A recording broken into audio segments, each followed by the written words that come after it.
So, welcome everybody. Let me introduce you to Susan Dutton.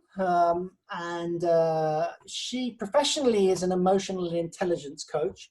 And actually, you were that before you found Aikido. Is that right? Yep. That is right. Yeah. But I think we're going to find there are just a few parallels between those two, and that's really what we're about to explore tonight. For those of you that don't know what emotional intelligence is, I'm going to just show a video. So let me just share the screen. And that's where we're going to start tonight. It's not that bad. Okay.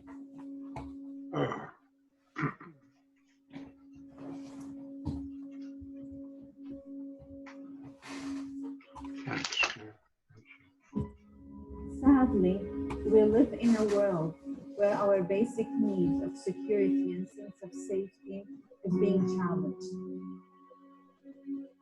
I think the forces of disconnection and stress and isolation are intense. The heart is affected by emotions, and emotions affect people. Because I feel the suffering that people have in their families, in their communities, and in organizations. And I think we need to help people find a way through that. There's no focus on individual emotions. There's no one asking about how you... How do I increase the sound? I was wondering, it should... We are becoming less people-oriented and more machine-oriented, I would say. Introducing them to themselves for conversations with you.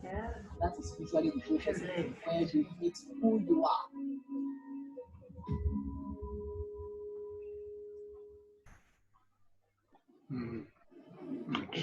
Their voices are all right. Yes, well, that's It's why the video. it's a film, don't worry. Being grateful and balanced. Enjoy the beauty and wisdom of emotion. The first word that came to mind is caring. I would say mindfulness. Disruptive. Emotional intelligence is being smart with our feelings.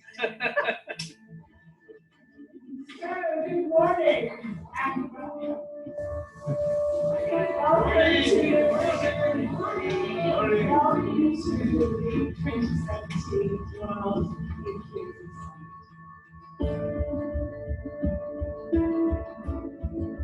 Annabelle says she thought this might happen, but I had no imagination that 20 years later we would be sitting here with people in 25 countries in Dubai from all around the world. What a miracle.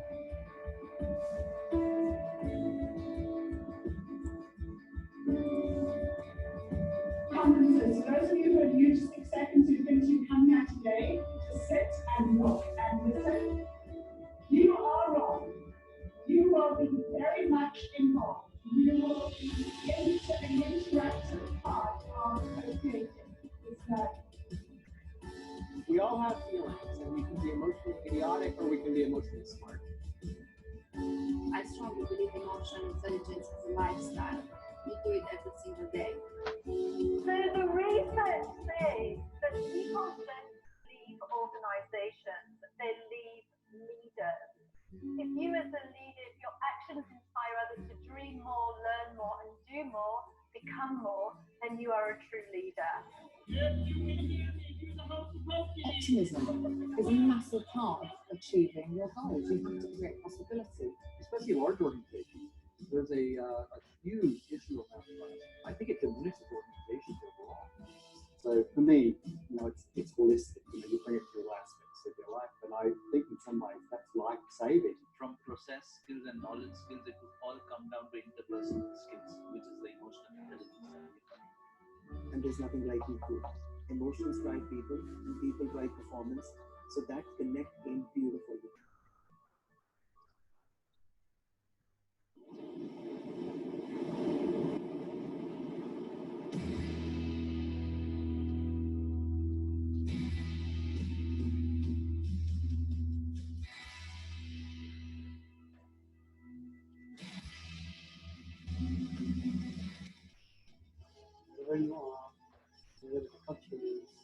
emotions, obviously. We, inside, know the direction to go.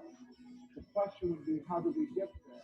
In 6 seconds, I can decide I'm going to be a part of making change happen and being a change maker in the world to help people develop greater insight, connection, and purpose.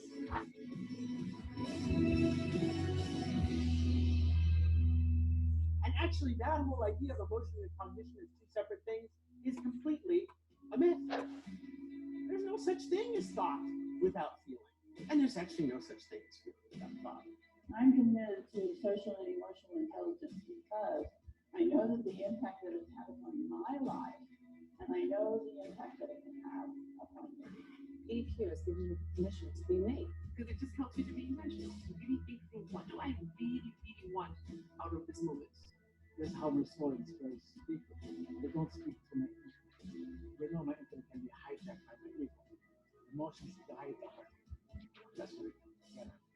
And I think this is, again, the common language of the universe. Whatever you see and think, everything always feels this connection. The way connected to the divine, to the highest aspect, is by resonating with the pulse of beauty, goodness, and truth. I have one insight, which is to change. And change towards meaningful purpose. For me, it's really to connect with them, to engage with them, incorporate them in their daily life. This has been a tremendous journey. Lots of insights, lots of reflection. The knowledge that I have taken with me is huge.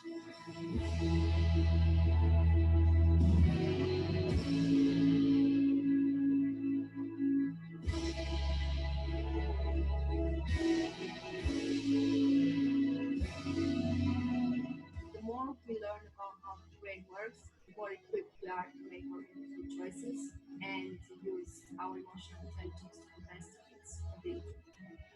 Every time I'm learning more about it, I'm becoming better and better. To have access to all this information, all the energy, it changed my life. It changed my children's life. It changed my relationship.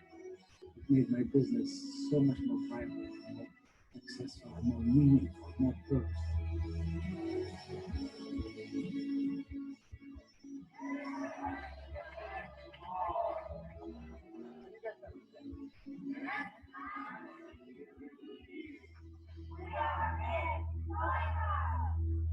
We have a choice about our thoughts and our feelings and our actions. And when we take those choices, we change ourselves and we change the world. That's what emotional intelligence is all about.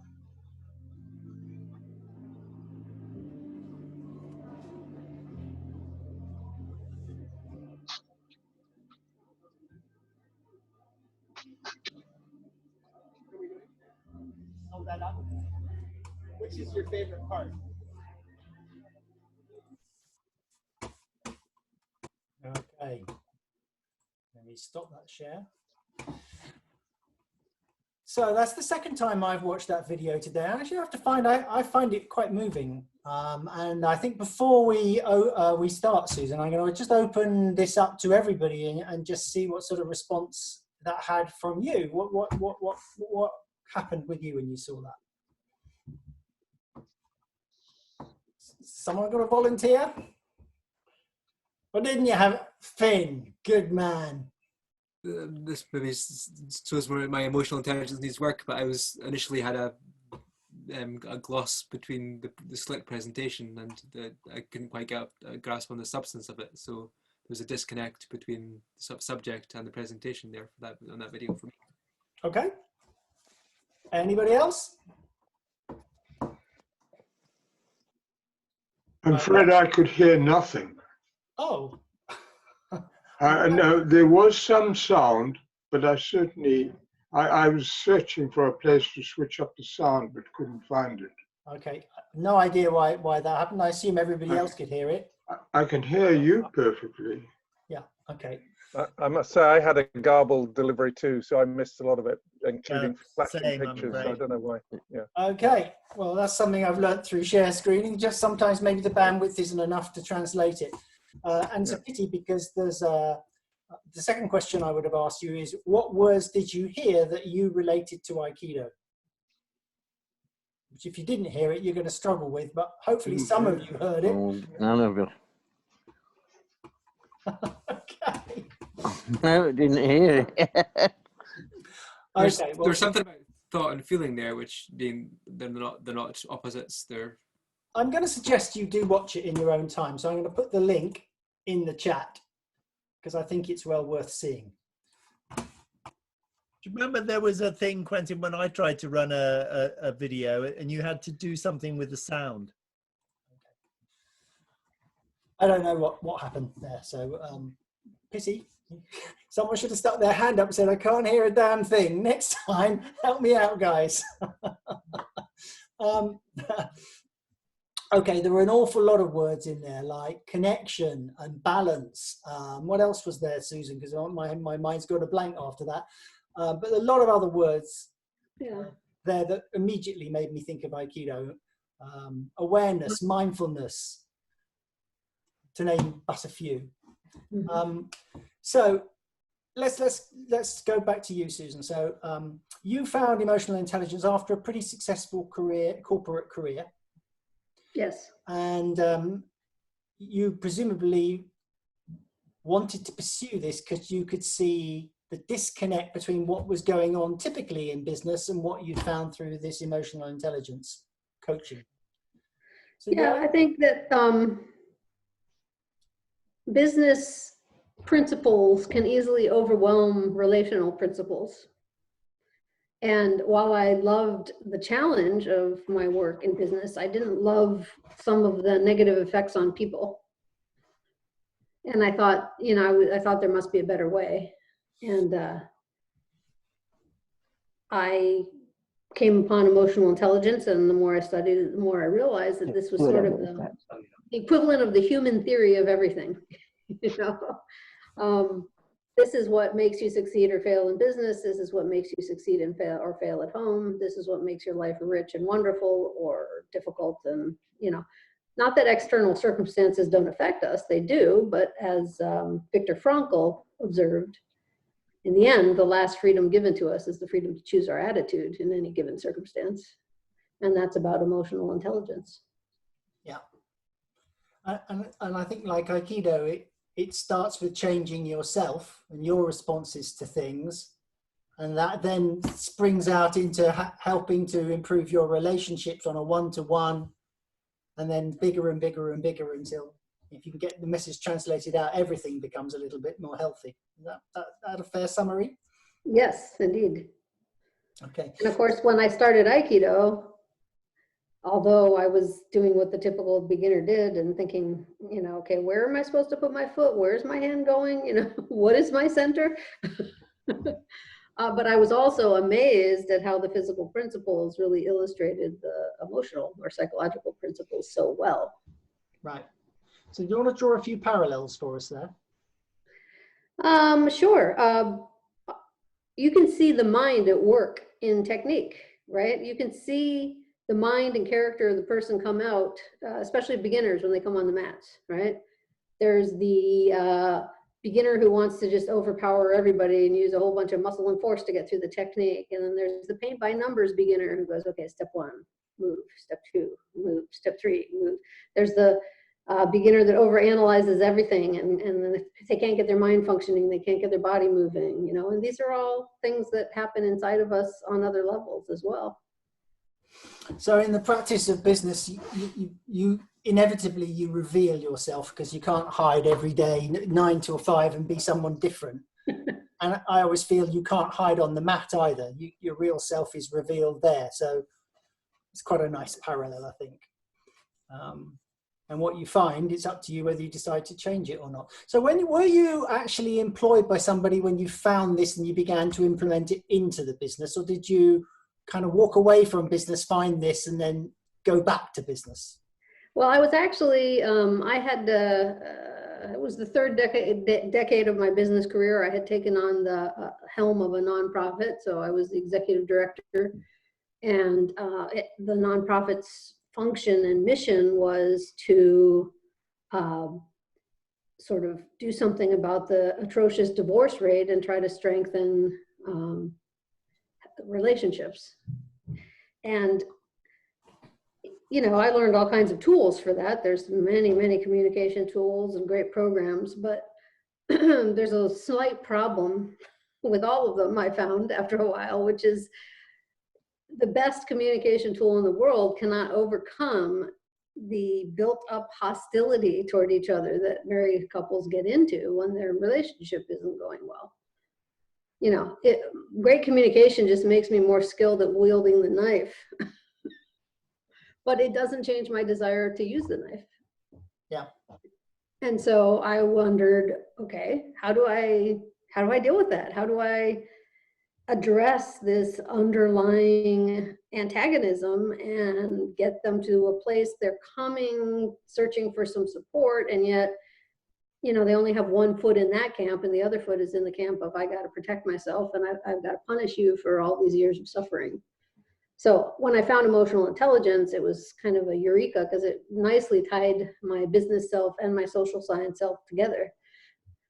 As I began to work at that level of emotional intelligence with couples, I started to see them able to move off the friend-enemy thinking into more cooperative ways of being, especially when I also integrated Aikido principles.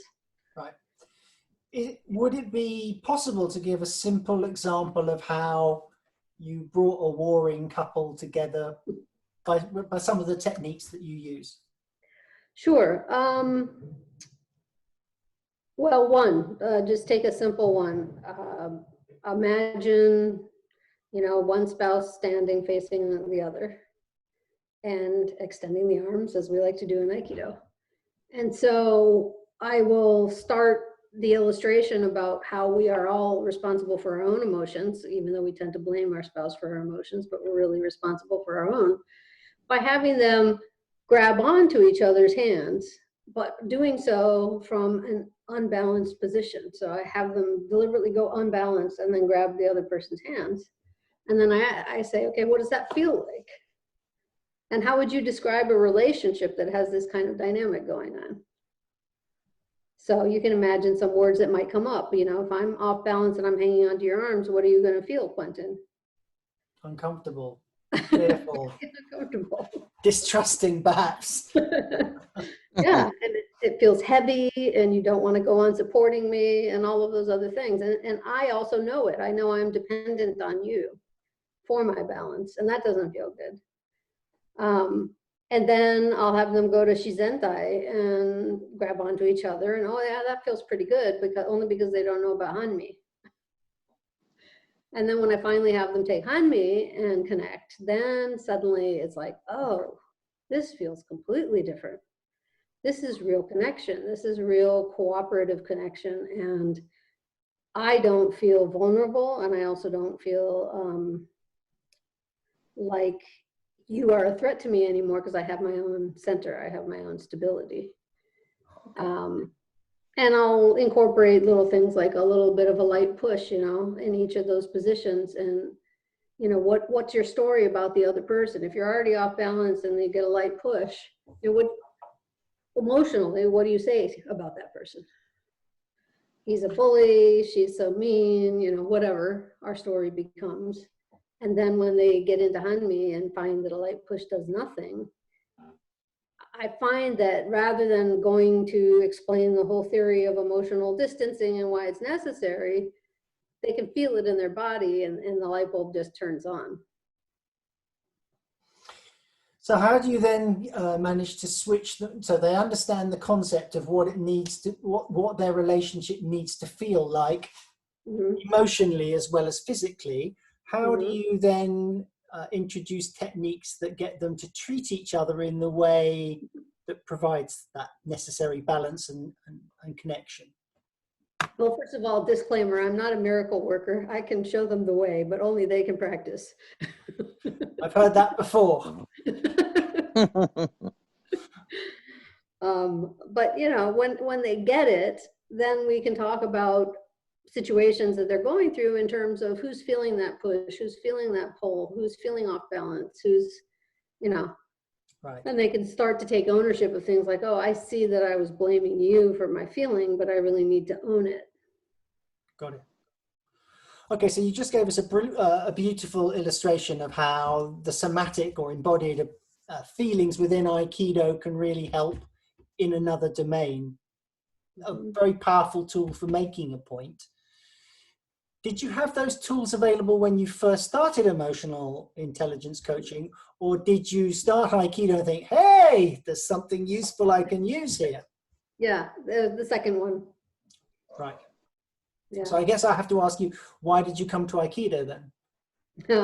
Well, because I'm a parent, and my daughter at the time, who was, I think she was 8, and she came home one day and she said, I want to do karate. And I was like, karate? She said, yeah, you know, punching and kicking and stuff. Now, we haven't gotten into my background, but one facet of my background is the fact that I grew up in Japan, although I did not practice any martial arts there, but I certainly had a working familiarity with them. And I lived in the Kobe, Osaka region where Steven Seagal was. In fact, he used to teach Aikido at my high school.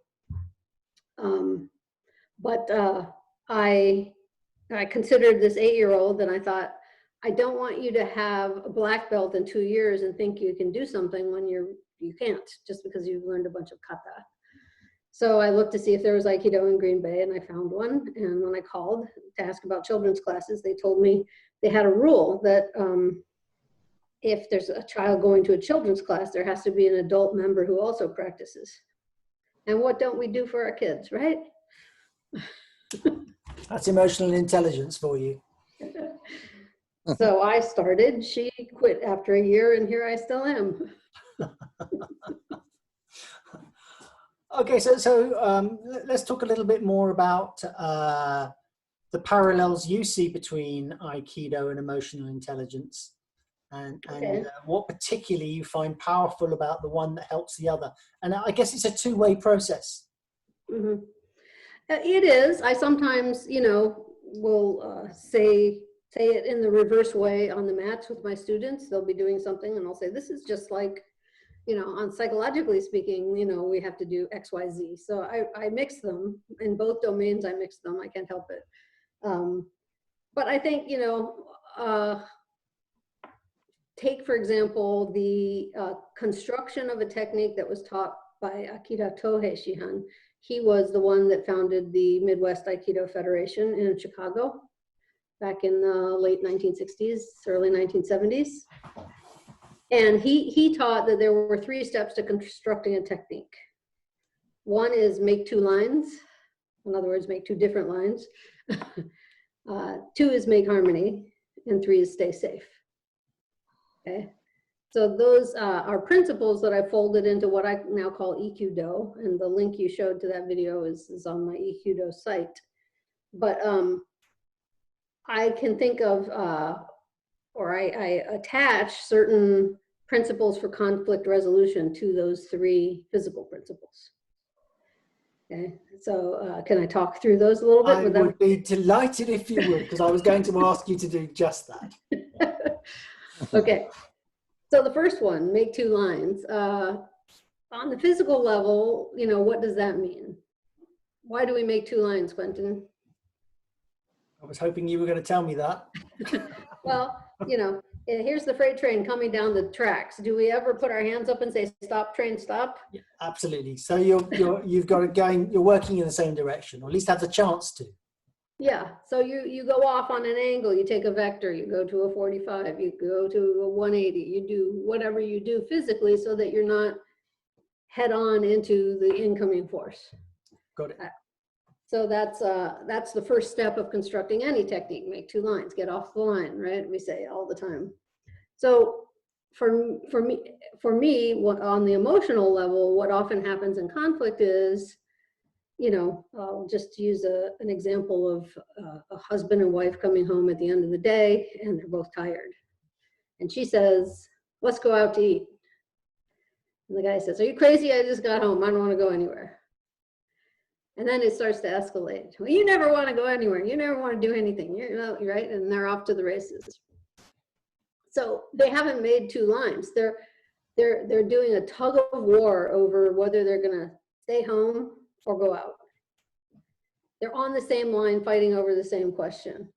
And so to me, make 2 lines means we need to slow down here. And instead of having a tug of war over these things, which are really wants based on needs, right?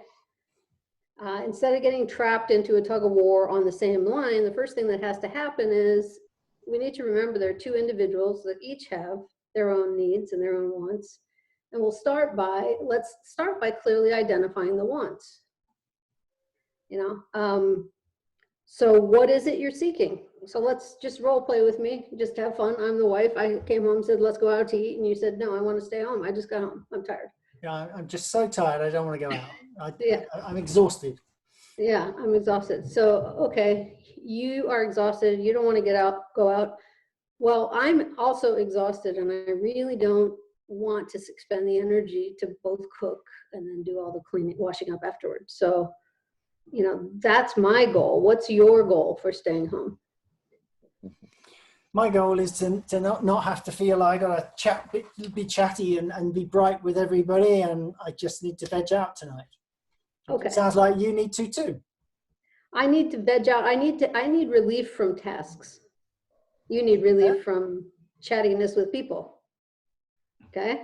Okay, got it. Now, we've identified two individual goals. So we've made two lines. Okay, I see it more clearly. Okay, I understand what you're wanting. Now, the second stage in constructing a technique is to make harmony. And thank you, Linda. I just saw your chat pop up. So we want to make harmony. In order to do that, there's something underlying both of us, and it's pretty obvious in this example. We each have a need, an actual need for rest. Now, I make a distinction between needs and wants. I really say a need is an innate or inborn human characteristic, right? We all need rest. We don't make it up. We can't accuse me of being selfish because I'm tired and need rest. It's to be human is to have those needs. But a want is my strategy for getting my need met, which is what I presented to you when I came home. Let's go out to eat. That's my strategy. That's my want. That's how I want it, my need for rest to be met. Got it. So I think cooperation requires that we both get very clear about what underlying needs are. Your need is also to rest. But in your case, rest is defined as not having to interact with other people. In my case, rest means not having to do a specific task. So we have harmony because we both understand our common human need now. I can respect your need for rest. Hopefully you can respect mine. So now we can get to the third step, the stay safe, which is, in Aikido terms, that's the throw or the pin or whatever it is we do. But in EQ terms, that's cooperating to find a strategy that meets both of our needs. So you just don't want to deal with other people. I just don't want to do cook and do dishes. How do we solve this problem together now that we understand that? If I grant you the dignity of your own need, which is you don't want to go out and have to interact with anyone, that's not really why I'm asking, right? I just don't want to cook and do dishes. So do you have any suggestions? I think we're doing takeaway tonight. Or paper plates. I think you should cook and wash up. That might work as well because I find cooking very therapeutic. So, Quentin, you might find that meets your needs. If you're cooking and washing up, you're being left alone. Or maybe it's takeout and paper plates, as Paul Linden suggested, and we agree that you're going to watch television and I'm going to play on my smartphone. Got it. But we each get what we want here, and that's the basis of cooperation. And I think that's something really important to understand, and something that Aikido teaches, right? There's uke and nage, and we take turns being both. But in life, different personalities tend to adopt different power strategies, and there are individuals that really gravitate toward the dominating end where I get to win and you have to lose. And that's usually around my strategy, right? My strategy is going to prevail. I'm going to browbeat you into doing what I want, or complain or do whatever it takes to bully you into me getting my way. People who adopt lose-win strategies, nice people, nicest people in the world, but that's really a strategy of self-subjugation. That's neither of those two are cooperation. Right? That's like always being the uke or always being the nage and never playing the opposite role.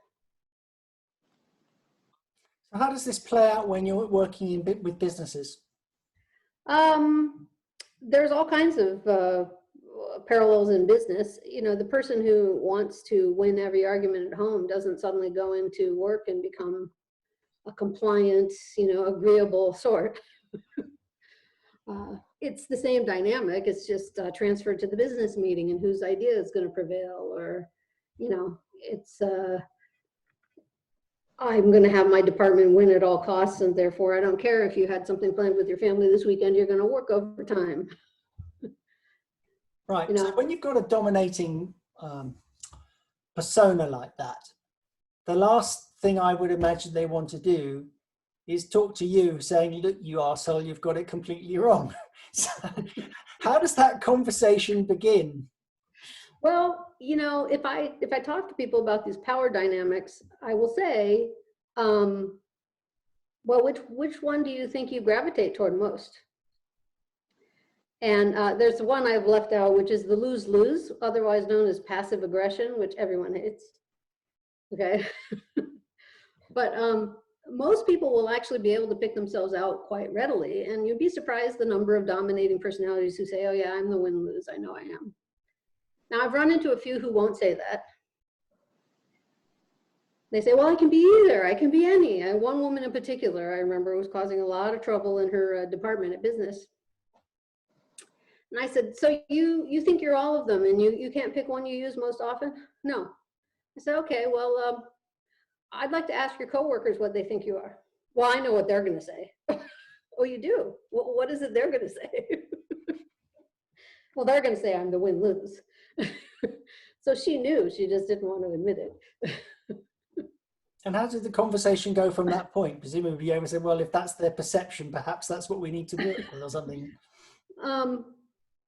Well, again, I'm not a magician or a miracle worker. If someone truly does not want any influence or any, it's like, I'm going to go show up on the Aikido mat, but I'm not going to touch anybody. I refuse to pick a partner. I'm not going to grab onto you. At that point, it's like, well, okay, sit on the side of the mat if that's what you want to do. You know, I can't make somebody want to learn, but for anybody who does want to learn, what I talk about is the fact that there's a particular skill that pulls the lose in either column up, right? So for those people who need to value the other person's win equally to their own, they need to focus on the skill of empathy. Right. And for those who need to learn to value their own win equal to others, they need to focus on the skill of setting boundaries and presenting or self-advocating. Cool. For their own needs. And see, that's just where Aikido is a brilliant example too, because it's balancing, right? We tend to come either too strong or I don't want to hurt anybody, and too soft on the mat. Yeah. So how do you get them to practice empathy or setting boundaries? Well, we talk about different situations and that can come up, that have recently come up, and we say, okay, well, what was it? What did you do? What was your normal reaction? Okay, now how would we rewrite this script to make it more effective? Right. And we role play, and I tell them, look, you're gonna role play, you're gonna prepare, you're gonna rehearse, you're gonna come up with a different answer, like an actor learning their lines and their role, and then you're going to go out there on stage and you're going to completely mess it up. That's okay. That's part of the learning process. We don't change that quickly. Yeah.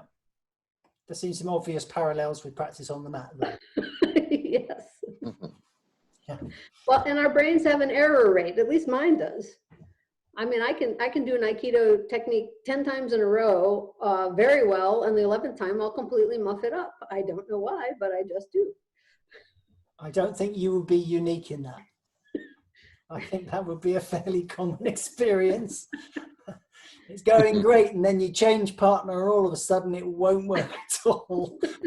Yeah, or the teacher looks at you. Yeah, or the It's always a teacher. guarantee. That's always a good one. We love that. So how has emotional intelligence deepened your Aikido practice? And then we'll reverse it. How did Aikido deepen your emotional intelligence practice? Ooh, that's a good one. I think that because the love of emotional intelligence preceded Aikido, I think that it made me more take to Aikido more than I would have otherwise, because I kept seeing all these wonderful physical illustrations of the work I was doing. Right. And so it was really fascinating and engaging my mind on these parallel journeys and how they were each an illustration of the other. So I don't think I would have stuck with it, maybe. Especially because, hey, let's face it, it's kind of frustrating to learn, right? It can be, but I would think so is emotional intelligence. Yeah. I would think that's a lifetime's journey too, somehow. Yeah, I think so. Yeah. But it seems to me that emotional intelligence, at least for most practitioners, is more in the head and heart, if you like. And they may not necessarily see what that means in their body. Whereas in Aikido, it's more about body, and people don't necessarily understand there's a link to their heart and their head. The two seem to provide a brilliant balance and show the link between each other. They definitely do. And in fact, one of the things I teach both on the mats and off the mats is to link up 4 key intelligence centers in the body. Head being the first one, but a lot of us have been trained to approach life from the shoulders up, you know, or our consciousness, our energy is focused up here in our thoughts. Sure. The heart, we feel at times, other times we ignore it.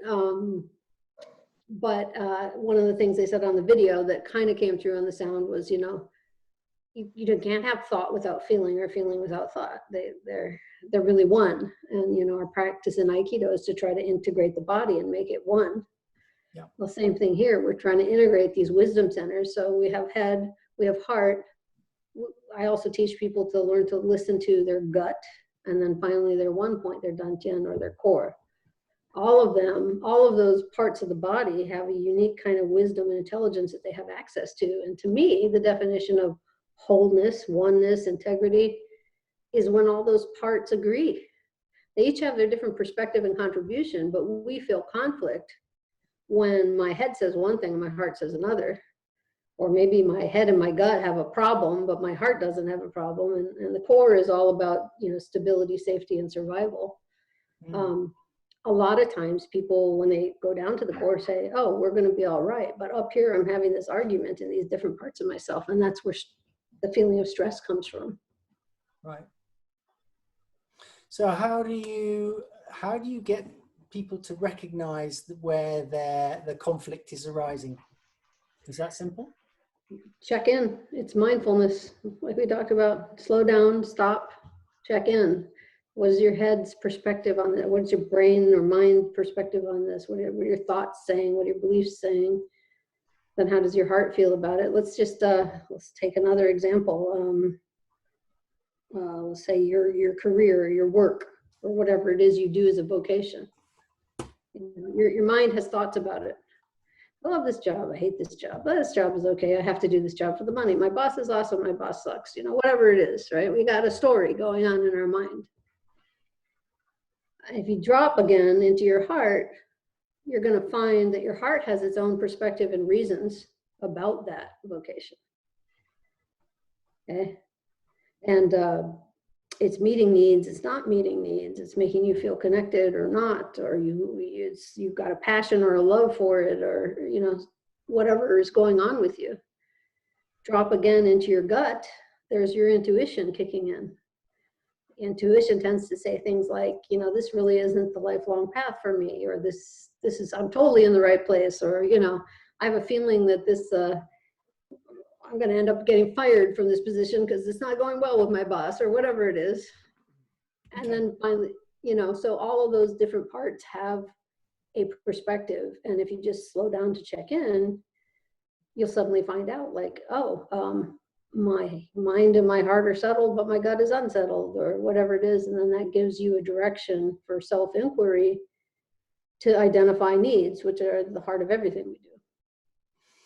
And I've got a feeling that you might have used your intuition once or twice and it's made some big changes in your life. So how's that worked out for you?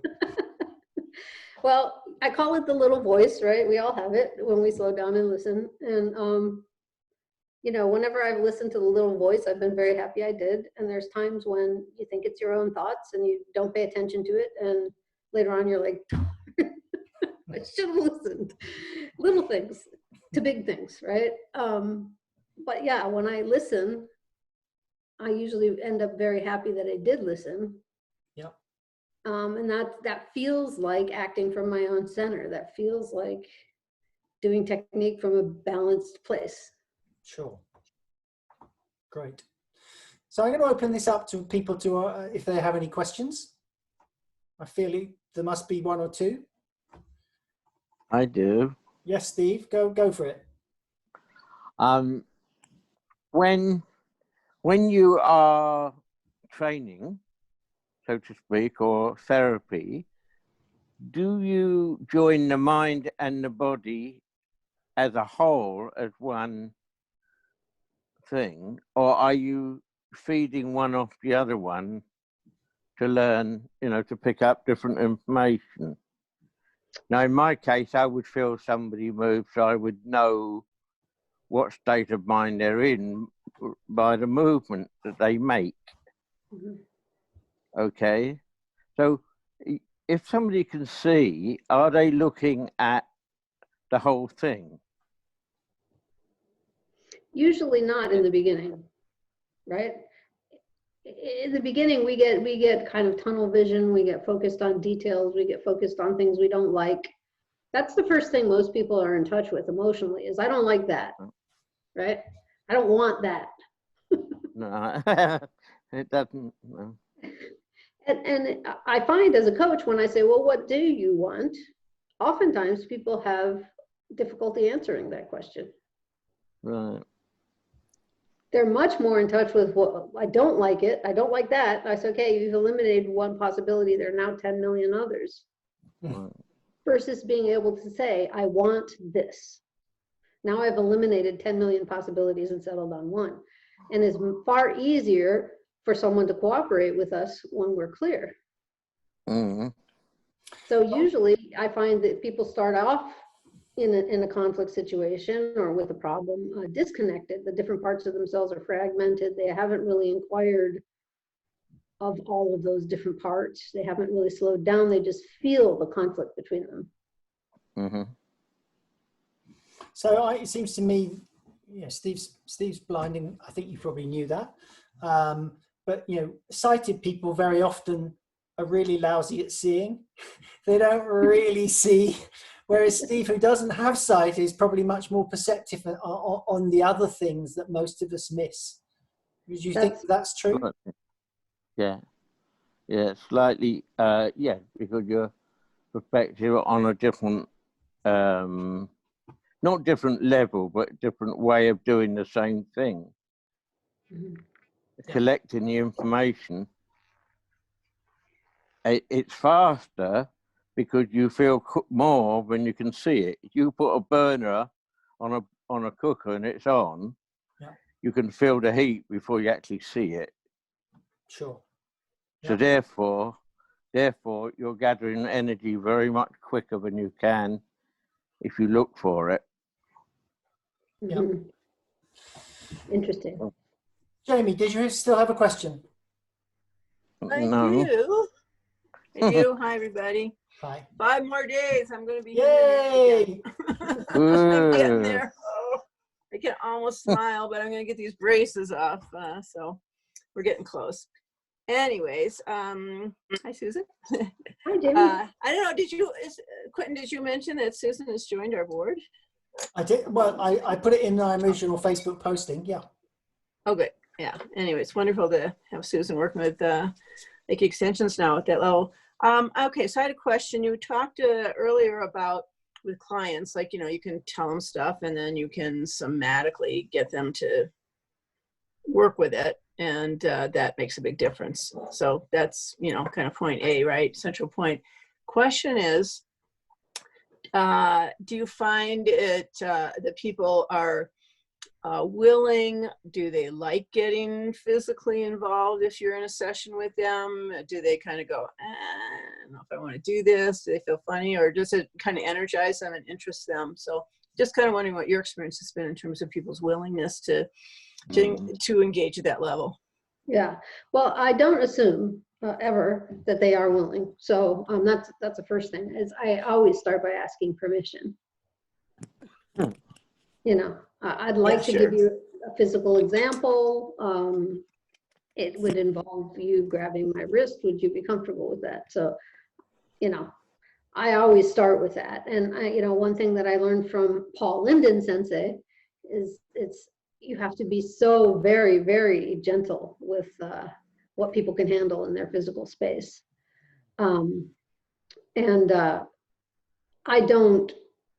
Typically, I'm not dealing with somebody that's coming to me because of serious trauma, because they'd be going to a psychotherapist, not a coach, right? But we all have stresses and strains and that kind of thing, and we all have different levels of comfort and tolerance. And I guess I probably use a combination of intuition and permission. There are some people that I just intuit. This would probably be too much for them, a little overwhelming. So I'll keep it lighter. And I might then describe, or I might just show them with my own posture without touching them. So I do use that little voice in the third intelligence center. Yes, Piers. No, I wasn't trying to stop you. I was trying to get Quentin's attention. I want to answer questions. I wanted to ask you, let me just finish. I just wanted to ask you a little further, Susan, if you found that, or if you find that sometimes the somatic getting them involved physically actually breaks the ice a lot more, or gets people relating, or kind of having fun, and all of a sudden things kind of move to another level. Oh, definitely. I think that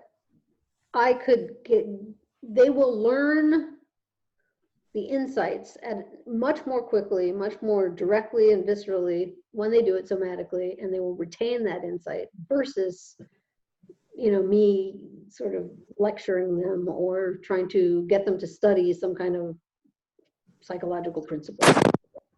Makes perfect sense. Piers. Susan, men are usually, or women are usually are supposed to have more emotional intelligence than men. Would you say that is true?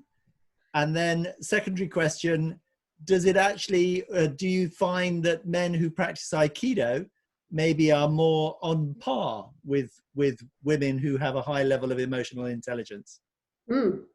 Okay, two-part question. That's good. Great questions. Yeah. I don't think it's true that men have a lower emotional intelligence than women. My perspective is that we tend to have different strengths in the EQ department. And I put that partly down to the gender conditioning process. If you think of emotions, simple emotions, depending on which gender you're born as, certain negative emotional expressions will be sort of swatted down and others will be allowed. And those clusters of emotion are different. So if you take the three big umbrellas of negative emotion of sadness, fear, and anger, okay, and there are many, many permutations underneath, but those three classes of emotion. So think about a woman, and in your mind, what would give me the most sympathy from you if I expressed it? Tears, sadness. Okay, sadness. Okay, good. So what would give me probably the least chance of succeeding of those three emotions if I displayed it? Probably anger for me. Probably anger, right? And that's women's universal experience. It's not socially acceptable for a woman to be angry. She's called names, all kinds of things. So enculturated from a very young age to damp down certain emotions and the actions that go with them and amp up others. And it's just the reverse for men. I actually, if a man expressed anger to me, they would get nowhere as well, actually. Well, it's probably true, but it's more acceptable. And like if a guy is a little hot-headed, it's like, well, you know, and there's just some, you know, settle down, but it's sort of acceptable. But it's not very acceptable for a man to express a lot of fear, to be a coward, so to speak. Yeah. Suck it up, be a man, right? You hear those words. Do you think that's changing though in this modern world, you know, with all the social media, the films that express men can have emotions and women can show power? Do you think Yes. that's changing? I think it is. Yes, I do. I think with the younger generation it's changing, and I think that's a good thing. But Yeah. I think I'm 57 years old, and it certainly was not that way when I was growing up. And what about my second question? Aikido. And I think Aikido is the great balancer. It's the middle way. So whatever areas that you came in with excess in will tend to be moderated by Aikido, and where maybe if there's a deficiency, it's brought up. And I think, you know, I see a lot of women uncomfortable exercising power on the mats, you know, oh, I don't want to hurt anybody. And, you know, they have a hard time getting to control. And stereotypically, a lot of men use too much power on the mat in the beginning. They need to learn to get softer. Whether they connect it to emotional intelligence or not, I think is a completely different question. I hope I will not offend anybody if I say that I've seen very senior Aikido people seem to be completely still enwrapped in their own ego and having... No, surely not. I can't believe it. Really? None of us can relate to that. I don't know what you're talking about there. You guys are killing me. See, you made Jamie get rid of herself there. She's so shocked. Oh my God.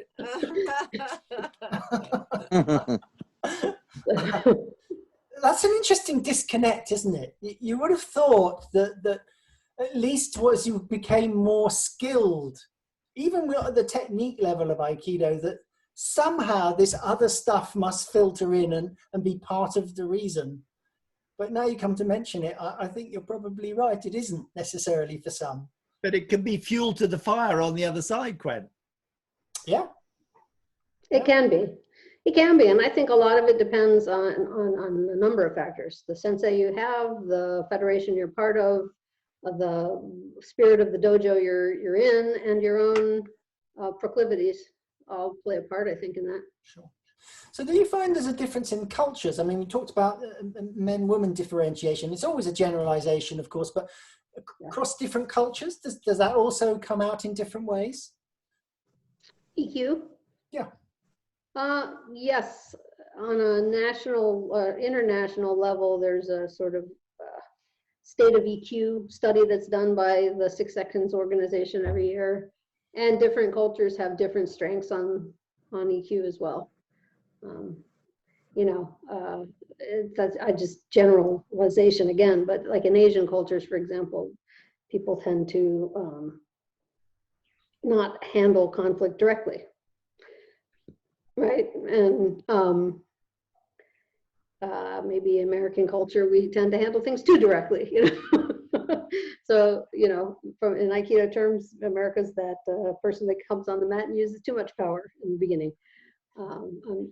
But also people are people everywhere. So Molly, did you have a question? I thought you were raising your hand. Oh no, that was a wave. Oh. That was just hello, I finally arrived with computer. Here I am. What's the meaning of the 6 seconds? Does that have a? It seemed there must be something why it's called 6 seconds. Why is that? Indeed. 6 seconds is the average length of time that a cascade of neurohormones that is produced by the brain floods through the system and changes the receptors on every cell in your body. So you could say a primary emotional reaction lasts about 6 seconds. Patrick, you had a question. Yeah, can you hear me? I can hear you. Can't see you, but we can hear you. Yeah, I was wondering about what Susan thought about as the male ego with the teachers, what she thought about the structure of the pyramid structure hierarchy, Oh, if that contributed any to it. you're pinching a topic for one of my sessions.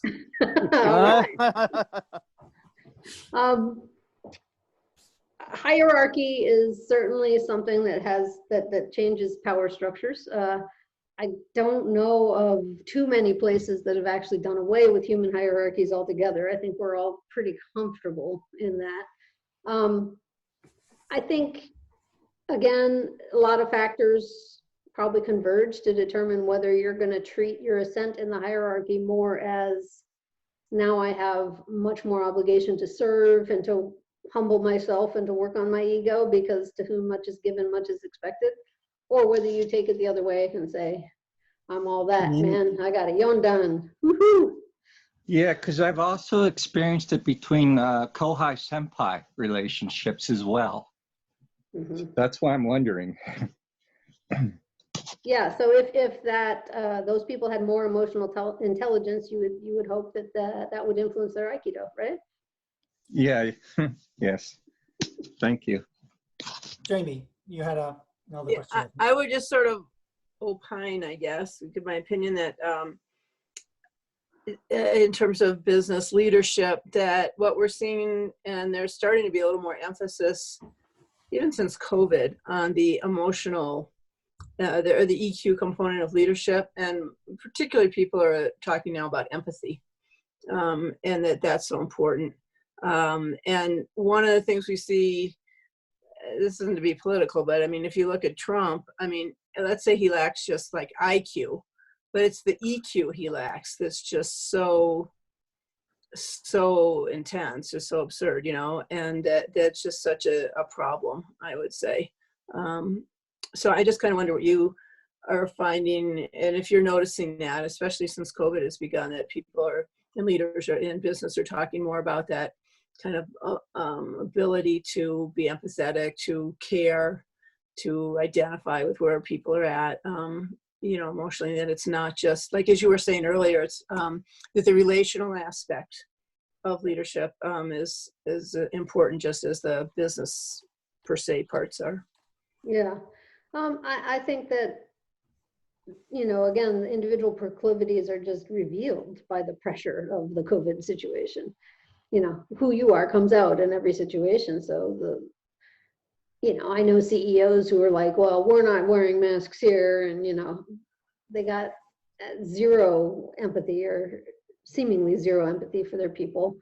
And others who, you know, right away said, if you don't feel safe, you know, we're going to make arrangements for you. Other companies in the area who have given people bonuses to come in and work during COVID because they're so essential, and they realize there's an increased hazard. And, you know, I don't think there's one way that I've seen it handled. The people who are compassionate to begin with tend to use that strength and become even more compassionate. Finn, did you have a question? I'm not going to formulate everything that everybody's saying, all the other questions that they keep giving me other things to think about, but thinking about Trump as well, but with lack of emotional intelligence. But what's perhaps shocking is that it does seem to connect on a very visceral, emotional level with a huge number of people, significant number of people, hopefully not too significant number of people. But my initial question was about whether a little knowledge in this area as an Aikido can be a dangerous or at least confusing thing, and how you're obviously continuing to think and thought deeply about it, but how does one embark on a path of developing emotional intelligence? Well, that's a great question. It is a path. It is a way. It is a do, just like anything. So I think there's, you know, it's necessary to understand that there's two parts of it. One is the intrapersonal, and the other is the interpersonal. So as far as intrapersonal goes, it's about us learning to navigate our own emotions, and because I'm a somatic practitioner, it's about us learning to be grounded in and integrated in our own body and mind, so that we're neither repressing our emotions nor are we being reactive to them, but that we're very clearly able to identify what we're thinking, how we're feeling, how we're acting, those three circles that were in the video, and what's at the heart of it, which is really our needs. The beauty of learning to really identify needs is that 1,000 strategies become available to you. When you know your need is for rest, how many ways are there for you to meet your need for rest? When you know your need is for respect, how many ways are there for you to get that need met? Instead, we tend to get tunnel vision and focus on one particular strategy. We confuse the strategy with the need. In fact, we'll say it that way. I need you to do the laundry so I can go mow the lawn. Right? Need you. It's not a need. That's my strategy. What I need is perhaps mutuality. I need to feel like we're both carrying equal share of the load. Maybe that's my need. Maybe I just need help, assistance. It's feeling too heavy. I'd like you to help me with this.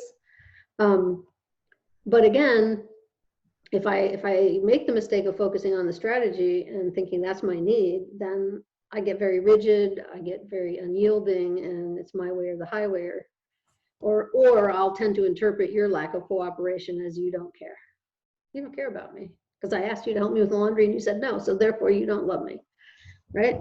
Or in the business meeting, you keep shooting down my ideas, therefore you have no respect for me. Right? So I wonder if this is a parallel with Aikido too. So I always have this great hope that Aikido will help save the world and all that. I'm sure EQ practitioners feel the same. What sort of expansion is going on with EQ? How successful is it as a movement in terms of getting this message across? I think it is expanding all the time. Nobody had really heard of it or discussed it back in 1995 when Daniel Goleman, who was a New York Times science writer, came out with the book Emotional Intelligence. That's sort of what brought it mainstream. Before that, it was really the province of academics. But you know, Harvard Business School came out about 10 years ago with an article that said, you know, we are in the third era of management science. It's the era of empathy. Right. And they made the point that, you know, to begin with, the first management science grew out of mass production. And so, you know, Henry Ford famously figured out how to produce at scale. And that then became all the management science was around producing at scale. And if you wanted to be competitive, you had to learn to produce at scale. Well, then everyone learned how. So now what's your next competitive advantage? Well, then that was specialization. You know, we can make you a car in any color you want, and you can pick all your accessories and your package, and you can outfit it and trim it and do all this special stuff. And that management science was around how to specialize while producing at scale. And now everyone's learned to do that as well. Think of a coffee shop.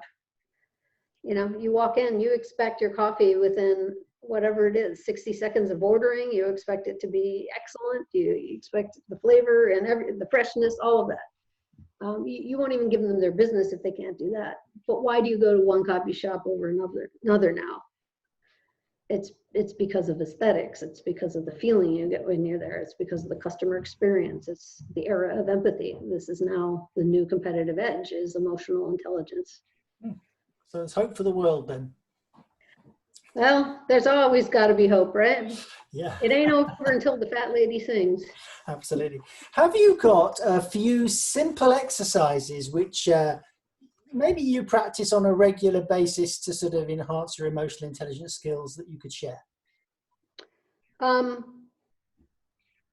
Simple practices. That's an interesting one. Well, I think I was, when I was describing the intrapersonal and the interpersonal, I think the intrapersonal practice is the practice of clearly identifying your needs and freeing your mind from the trap of strategy, right? It's randori. You got to learn to flow, right?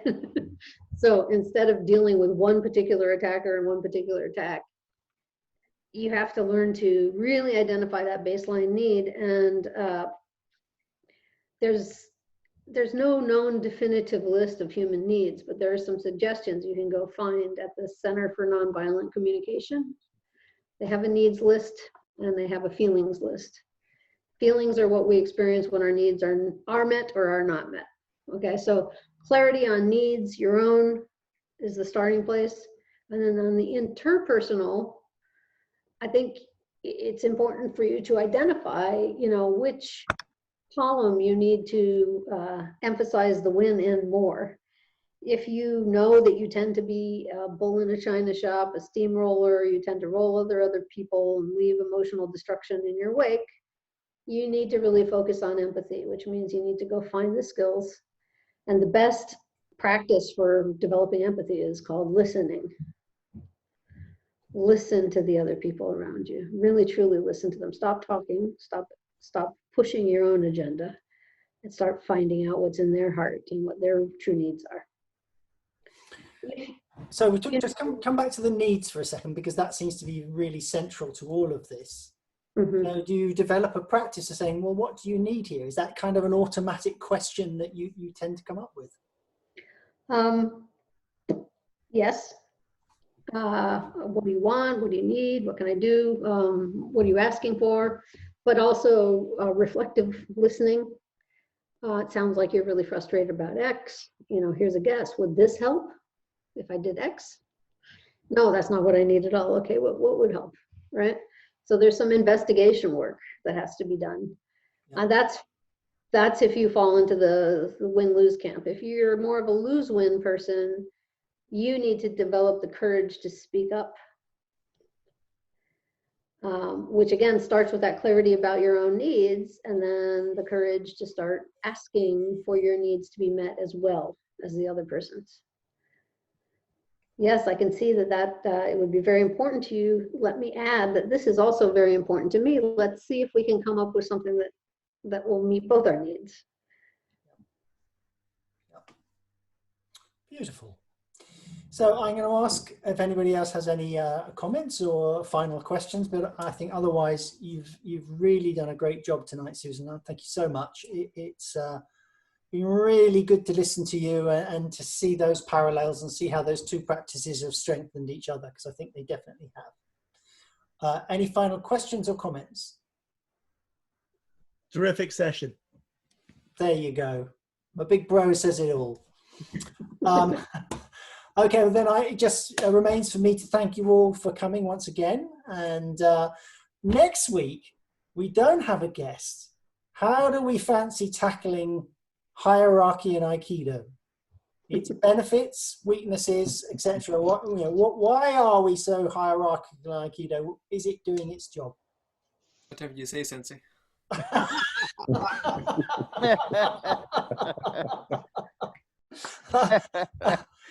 It is a touchy-feely subject, but I think it's worthy of exploration. You know, so if that would be of interest to people, we'll facilitate a discussion on that. Yep. Okay, great. I look forward to it.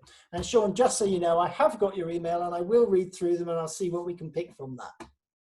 Excellent. Yeah. Thank you so much.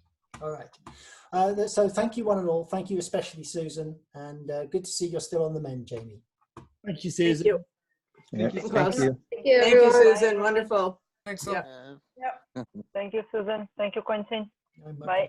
My pleasure. See you all. Yeah. Susan, I'm afraid I spaced out for most of that. The Lyme disease seems to have nailed my brain. Sorry. No worries. You look much better now, though, for a little ziz, Paul. So you can always catch the recording anyway. I think you will really relate to what was talked about. So I'm sure. I'm sure anything Susan says must have been great. Must have been very healing for me. Thank you, guys. I think it was, Paul. I think that's what happened. Yeah. It has that effect. That's good. Yeah, It's nice to know. I only got 25 minutes of it, and it was extremely rich. So now I got to go back and listen to the front end. Yes, me too. We should be the same time difference as we were before now, Molly. So it's always 7 p.m. GMT time. 11 o'clock here. You got it. Where are Yep. where are you? Oh, I'm in California. okay. Thanks, All right. guys. See you later. See you all. Close